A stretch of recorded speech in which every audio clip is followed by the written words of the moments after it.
शर्मा, स्वागत है आपका मर्दर हिंद 24 न्यूज पर। आप देख रहे हैं रात 8 बजे की देश दुनिया की खबरें विस्तार से। आम आदमी पार्टी की सरकार बनाएगी वर्चुअल मार्केट, दिल्ली बाजार से जुड़ेगी राजधानी की सभी दुकानें, केजरीवाल का ऐलान। दिल्ली के मुख्यमंत्री अरविंद केजरीवाल का कहना है कि राजधानी के बाजार को अंतर्राष्ट्रीय स्तर पर पहचान दिलाने के लिए जल्द ही वर्चुअल मार्केट तैयार किया जाएगा। दिल्ली बाजार नाम के इस प्लेटफॉर्म पर राजधानी की सभी दुकानों को जोड़ा जाएगा, जिसके जरिए लोग घर बैठे खरीदारी कर सकेंगे। बतौर मुख्य अतिथि केजरीवाल ने कहा कि हमारी सरकार प्रो बिजनेस और प्रो इंडस्ट्री है। हमने ढेरों ऐसे प्रयास किए हैं जिससे व्यापार बढ़ सके। चांदनी चौक मार्केट की तरह दिल्ली के दूसरे बाजारों को भी खूबसूरत बनाने की योजना है, जिससे वहां ज्यादा लोग आए और व्यापार बढ़े। उन्होंने कहा कि अगर सरकारी सिस्टम को सरल बनाकर व्यापारियों उद्यमियों को मौका दिया जाए तो निस्संदेह हम चीन को भी पीछे छोड़ सकते हैं। दिल्ली में सड़कों पर खुले घूम रहे अपराधी। मुंडका में रोड रेस में बुजुर्ग महिला की पीट कर हत्या।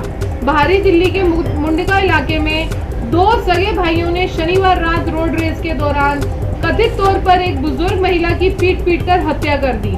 पुलिस ने महिला के पोते की शिकायत पर मुकदमा दर्ज कर लिया। घटना के बाद से आरोपी फरार है। पुलिस उनकी तलाश में छापेमारी कर रही है। वारदात के बाद पहुंची पुलिस ने सभी घायलों को अस्पताल में भर्ती कराया, जहां सतवंती देवी को मृत घोषित कर दिया।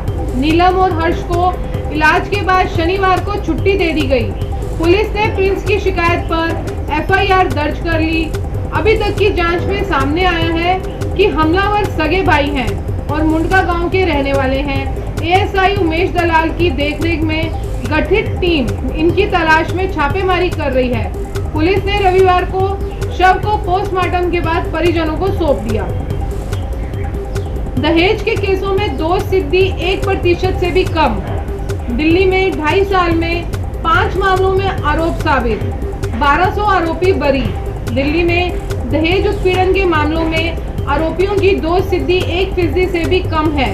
पिछले 2.5 साल के दौरान महज 0.94 आरोपियों को दहेज उत्पीड़न में सजा हुई है, जबकि बरी होने वाले आरोपी 1000 से ऊपर हैं। अदालती रिकॉर्ड के मुताबिक 1 जनवरी 2021 से 30 जून 2023 के बीच में महज 5 मामलों में दहेज उत्पीड़न का आरोप साबित हुआ, जबकि वर्षों तक दहेज प्रताड़ना का मुकदमा चलने के बाद 527 मामलों में तकरीबन 1200 आरोपी बरी हुए। इन मामलों में पीड़ित पक्ष द्वारा पति के अलावा ससुराल के अन्य लोगों को भी आरोपी बनाया गया था, लेकिन इन पर आरोप साबित नहीं हो पाया।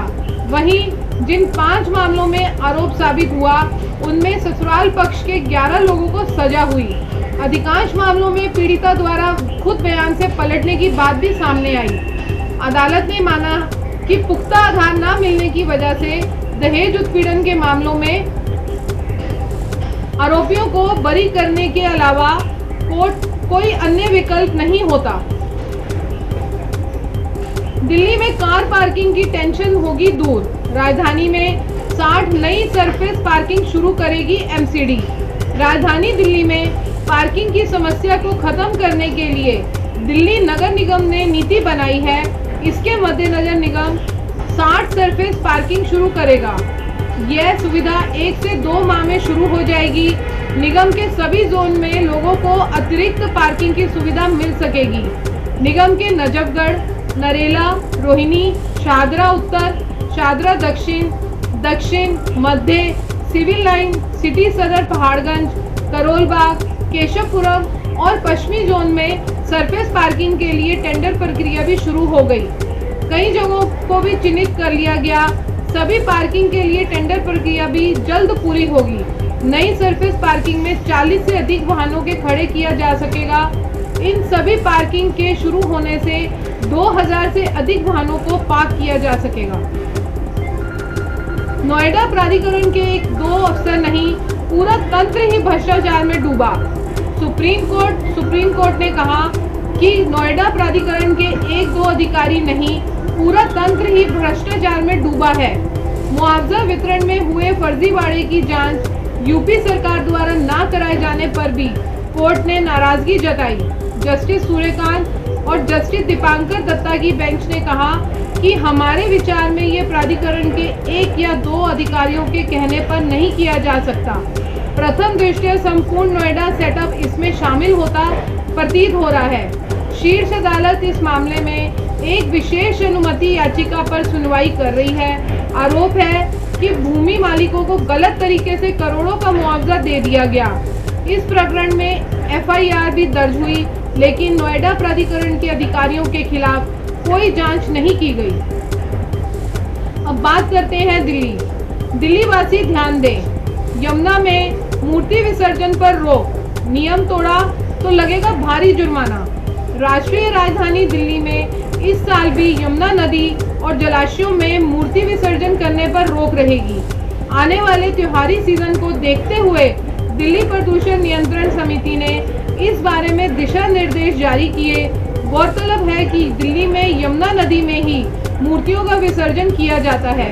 एक अध्ययन के मुताबिक प्लास्टर ऑफ पेरिस से बनी मूर्तियों में इस्तेमाल होने वाले रासायनिक रंगों से यमुना का पानी जहरीला हो जाता है।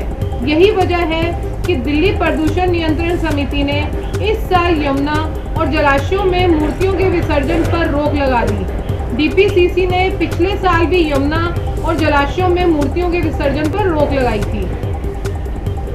दिल्ली के होटल में सजा था सेक्स बाजार। पुलिस के छापे में 3 लड़कियों समेत 6 गिरफ्तार। यह बड़ा राज खुला। राजधानी दिल्ली के साउथ गणेश नगर इलाके के एक होटल में एक सेक्स रैकेट चलाए जाने का मामला सामने आया है। दिल्ली पुलिस ने होटल में छापेमारी करके सेक्स रैकेट का भंडाफोड़ करते हुए 3 लड़कियों समेत 6 लोगों को गिरफ्तार किया। इस होटल में हाल ही में डीसील किया गया था।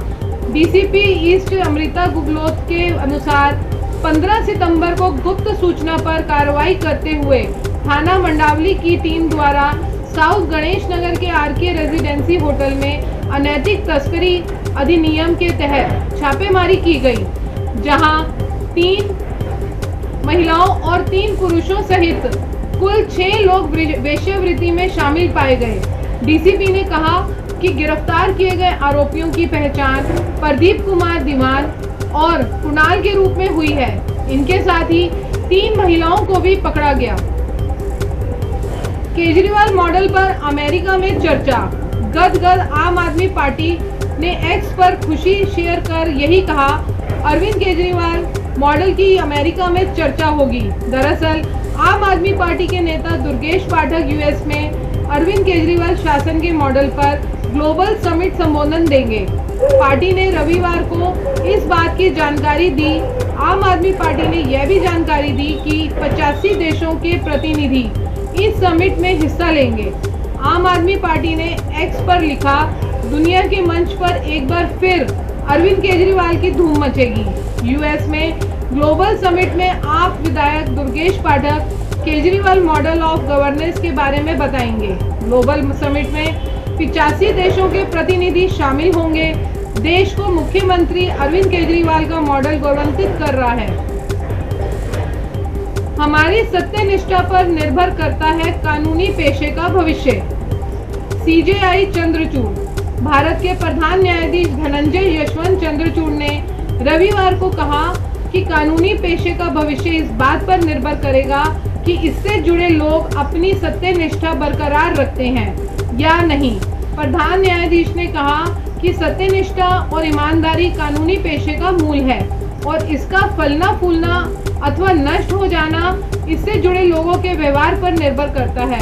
CJI ने अधिवक्ताओं और न्यायाधीशों के बीच सहयोग बढ़ाना, कानूनी प्रणाली को मजबूत करने की दिशा में नामक विषय पर आयोजित एक कार्यक्रम में यह बात कही। उन्होंने कहा कि सत्यनिष्ठा एक आंधी से नहीं मिटती, यह वकीलों और न्यायाधीशों द्वारा दी गई छोटी छोटी रियायतों तथा अपनी ईमानदारी से किए गए समझौतों से मिटती है। CJI ने कहा, हमारा पेशा फलता फूलता रहेगा या स्वयं नष्ट हो जाएगा, यह इस बात पर निर्भर करेगा कि हम अपनी ईमानदारी बनाए रखते हैं या नहीं। ईमानदारी एक आंधी से नहीं नष्ट होती, यह वकीलों और न्यायाधीशों द्वारा की गई छोटी छोटी रियायतों और समझौतों से नष्ट होती है। काफी देर से निमंत्रण मिलने के कारण मल्लिकार्जुन खड़गे नए संसद भवन में झंडा फहराने के कार्यक्रम में नहीं होंगे शामिल। कांग्रेस अध्यक्ष और राज्यसभा सांसद मल्लिकार्जुन खड़गे ने 17 सितंबर को नए संसद भवन में तिरंगे के औपचारिक ध्वजारोहण में शामिल होने में असमर्थता जताई।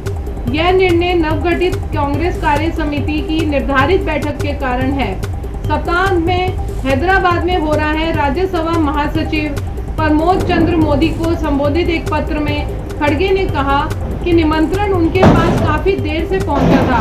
उन्होंने हैदराबाद में पूर्व निर्धारित CWUC बैठक से संबंधित पूर्व प्रतिबद्धताओं का हवाला दिया, जिससे दिल्ली लौटने पर 17 सितंबर को सुबह के कार्यक्रम में भाग लेना उनके लिए अव्यवहारिक हो गया। खड़गे ने 15 सितंबर की शाम को ध्वजारोहण कार्यक्रम के लिए निमंत्रण मिलने पर निराशा व्यक्त की, जिससे उन्होंने अपनी योजनाओं को समायोजित करने के लिए पर्याप्त समय नहीं मिला। इसी के साथ हमें दीजिए इजाजत। नमस्कार। आप देश दुनिया की ताज़ा खबरें देखने के लिए हमारी वेबसाइट www.murderhind.com को भी लॉगिन कर सकते हैं। आप हमें फेसबुक और इंस्टाग्राम पर भी फॉलो कर सकते हैं। धन्यवाद।